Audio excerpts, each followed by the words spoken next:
அனைவருக்கும் வணக்கம். இப்படி ஒரு இன்ட்ரோடக்ஷன் சத்தியமா நான் எதிர்பார்க்கல. அதுவும் தண்ணி குடிச்சிட்டு இருந்தேன் இந்த டைமிங்ல. அக்கேனம். ஸோ டைரக்டர் உதய் வந்து இந்த கதை எனக்கு ஒரு 4 வருஷம் முன்னாடி சொன்னார். கதை சொல்கிறதுக்கு முன்னாடி அவர் ஒரு வாட்ஸ்அப்பில் மெசேஜ் அனுப்பிச்சு தான் எனக்கு ரீச் அவுட் பண்ணார். அவரோட short film link அனுப்பிச்சாரு, Yaakkai 3.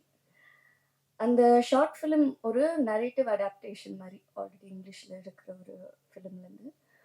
But அந்த அந்த ஷார்ட் ஃபிலிமை ஹேண்டில் பண்ண விதம், அந்த டெக்னிக்கல் குவாலிட்டி அவ்வளோ சூப்பராக இருந்தது. அதை பார்த்தோன்னே நான் டிசைட் பண்ண அவரை மீட் பண்ணி பேசணும் என்ன கதைன்னு. அப்போது அவர் இந்த கதை சுருக்கம் எனக்கு சொல்லி, அந்த ஷார்ட் ஃபிலிமில் இருக்கிற மெம்பர்ஸ் தான் இந்த டீமாக இருப்பாங்க அப்படின்னு உறுதியாக சொன்னார். அது எனக்கு ரொம்பவே பிடிச்சிருந்தது. ஏன்னா நம்ம ஒரு நியூ டீமோட சேரும்போது அவங்களுக்கு ஒரு ஒரு பேஷன், ஒரு ஃபயர் இருக்கும். அந்த ப்ராஜெக்டை வந்து they'll own it. ஸோ அந்த விதத்தில் எனக்கு ரொம்ப கான்ஃபிடெண்ட்டாக இருந்தது. அதே கான்ஃபிடென்ஸ், அதை விட அதிகமான ஒரு எக்ஸைட்மெண்ட் அண்ட் பேஷனோட தான் அப்பா இந்த ப்ராஜெக்டுக்குள்ளே வந்தார்.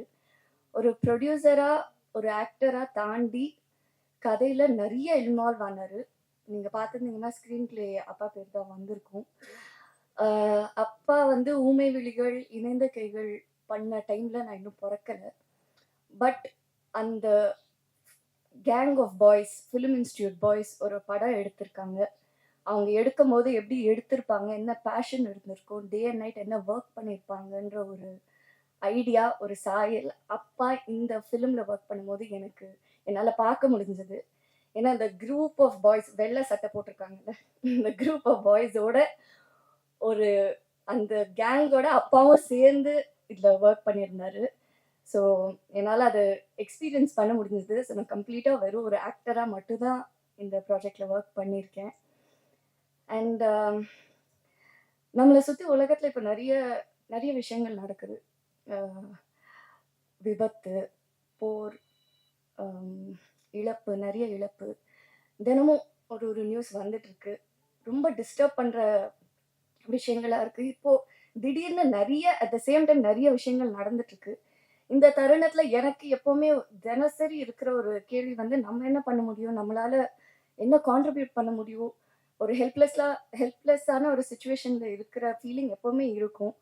பட் எனக்கு கிடைச்சிருக்கிற ஒரே பதில் வந்து, எனக்கு தெரிஞ்ச கலை, இந்த கலை மூலியமாக என்ன பண்ண முடியுமோ, ஒரு சின்ன விதத்தில் இருந்தாலும் நான் அதை தான் சூஸ் பண்ணுவேன். ரெஸ்பான்சிபிளாக இருக்கணும். நான் பண்ணுற கதைகள் சரி, நான் தேர்ந்தெடுக்கிற கதாபாத்திரமும் சரி, ஒரு ரெஸ்பான்சிபிலிட்டியோடு இருக்கணும்னு இப்போ வரைக்கும் நான் நம்பி அப்படி தான் கதைகள் பண்ணியிருக்கேன். அந்த விதத்தில் தான் இந்த கதையும் நான் பண்ணியிருக்கேன். அண்ட் எப்போவுமே மக்களும் மீடியாவும் என்னை ரொம்பவே சப்போர்ட் பண்ணியிருக்கீங்க. அது நான் டைம் எடுத்து பண்ணாலும் அது ஒரு அப்ரிசியேஷன் எப்போவுமே இருந்திருக்கு. அதே மாதிரி இதுக்கும் நீங்கள் ஒரு அக்செப்டன்ஸ் அண்ட் அப்ரிசியேஷன் நிறைய பேருக்கு கொண்டு போய் சேர்ப்பீங்கன்னு நான் நம்புகிறேன். குயிக்காக அந்த படத்தில் இருக்கிற main team, of course Uday director, the captain of the ship, அவரோட விஷன் அண்ட் அவரோட ஐடியாஸ். அவர் சொன்ன மாதிரி அவங்க அம்மா அப்படின்னு சொன்னாங்கல்ல, நான் ஃபஸ்ட்டு அவர்கிட்ட கேட்டிருந்த கேள்வியும் அதுதான். நீங்கள் ஏன் ஃபீமேல் பெர்ஸ்பெக்டிவ் எழுதணும் அப்படின்னு யோசிக்கிறீங்கன்னு. என் லைஃப்பில் எங்கள் அம்மா தான் எனக்கு, she is the strongest woman. So நான் கதை எழுதும் போது எனக்கு ஒரு உமனாக தான் இது எழுத முடிஞ்சது அப்படின்னாங்க.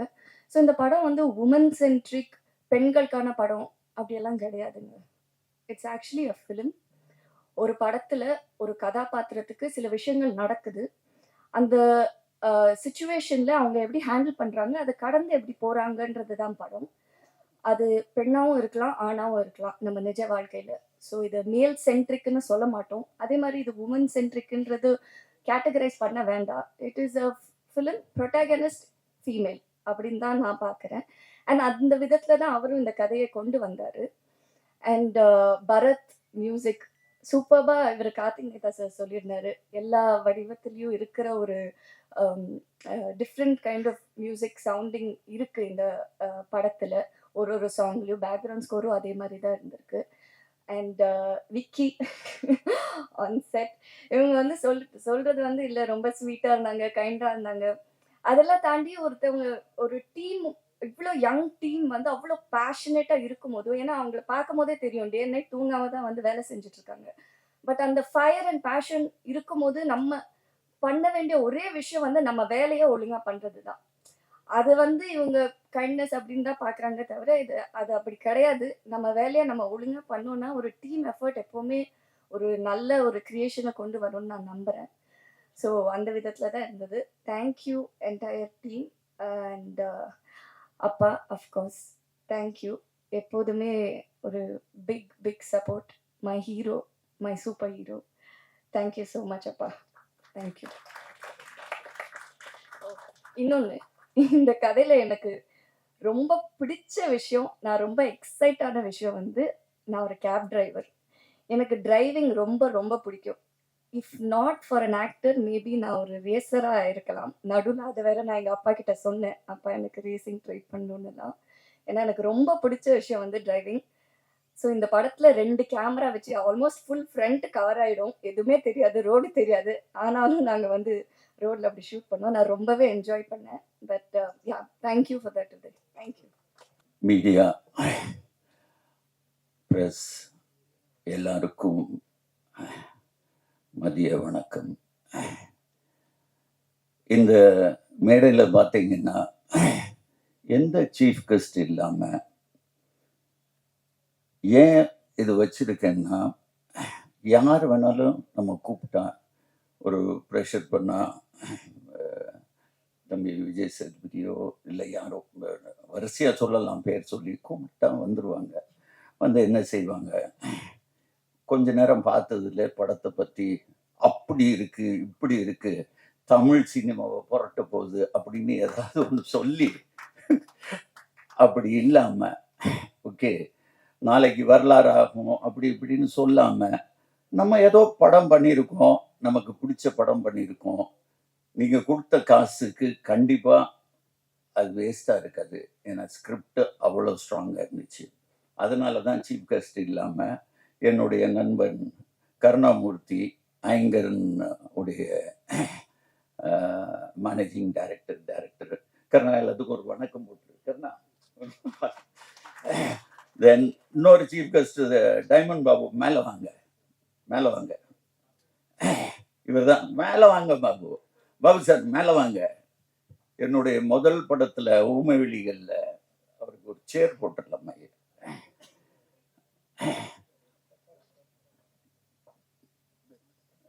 பிஆர்ஓ இன்ட்ரடியூஸ் ஆனது.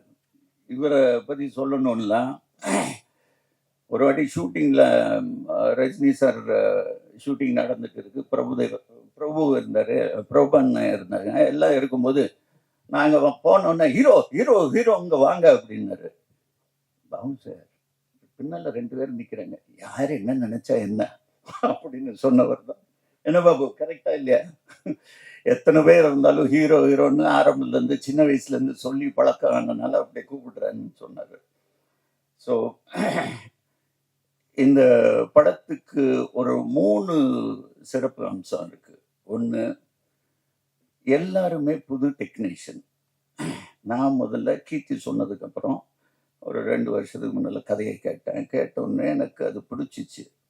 இவன் கூட மதனா வந்தான், மதன்னு ஒரு பையன் வந்தான், இவனுடைய அசிஸ்டண்ட். நல்லா இருக்குப்பா, இது கொஞ்சம் ஒர்க் பண்ணணும், உனக்கு அது பிடிச்சிச்சுன்னா நானும் சேர்ந்து ஒர்க் பண்ணால் தான் நம்ம பண்ண முடியும். சார் பண்ணலாம் அப்படின்னா, இல்லை அப்படி உனக்கு இஷ்டம் இல்லைன்னா நீ போயிட்டு வா அப்படின்னு.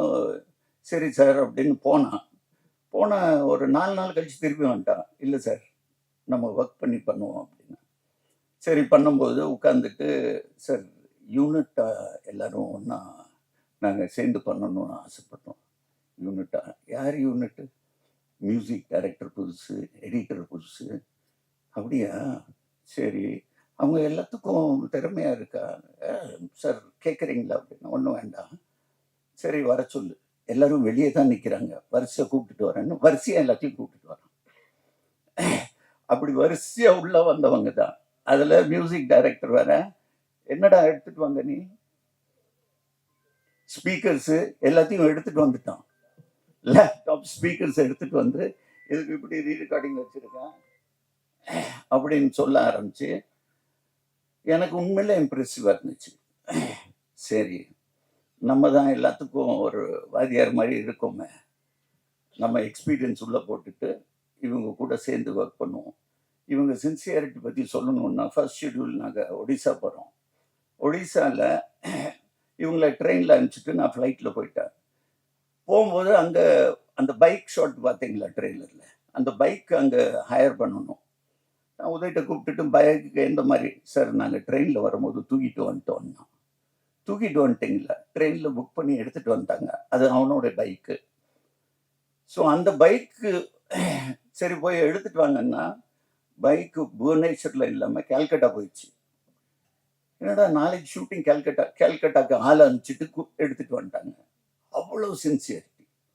ஸோ ஒவ்வொரு விஷயத்துலையும் இவங்க சின்சியாரிட்டி பார்த்துட்டு நான் உண்மையிலே எனக்கு ஊமை விழிகள் ஞாபகம் வந்துச்சு. அந்த மாதிரி தான் இந்த பசங்களை வச்சு ஒரு அருமையான டீம் இது. Hard working. இன்னைக்கு சினிமா இருக்கிற கரப்ஷன் எதுவுமே இல்லை. வண்டி வந்தால் தான் இல்லை, எல்லாம் ஒரு 10 பைக்கில் வந்துடுவாங்க லொக்கேஷனில். ஒன்றா சாப்பிடுவோம், ஒன்றா இருப்போம். என் பிள்ளைகளோட 2 வருஷம் நான் இவங்க கூட தான் அதிகமாக இருந்தேன். ஸோ இவங்க எல்லாத்துக்கும் மிக்க பெரிய நன்றி.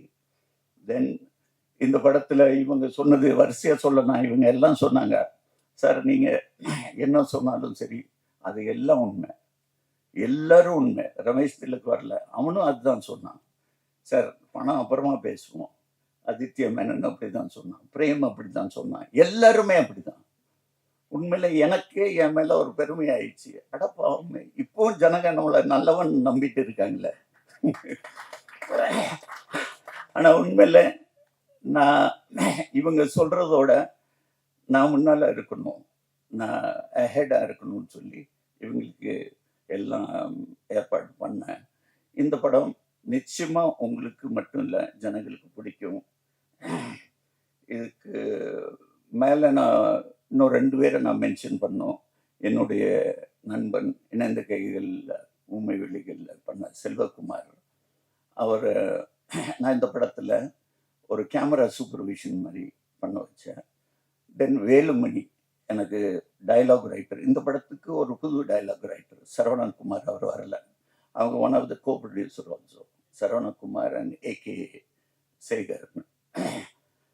வேலுமணி ஒரு பெரிய ரைட்டர், தவறிட்டார். இந்த நேரத்தில் அவரையும் மனசில் வச்சுக்கிட்டு கண்டிப்பாக எங்கே இருந்தாலும் இந்த படத்துக்கு வெற்றிக்கு அவருடைய ஒரு ஒரு கான்ட்ரிபியூஷன் கூட இருந்திருக்கு. உங்கள் எல்லாத்துக்கும் அதிகமாக நேரம் ஆயிட்டு இருக்கு. மீண்டும் சொல்லுகிறேன், இது ஒரு தரமான படம், நிச்சயமாக மக்கள்கிட்ட போய் சேரும். நன்றி, வணக்கம்.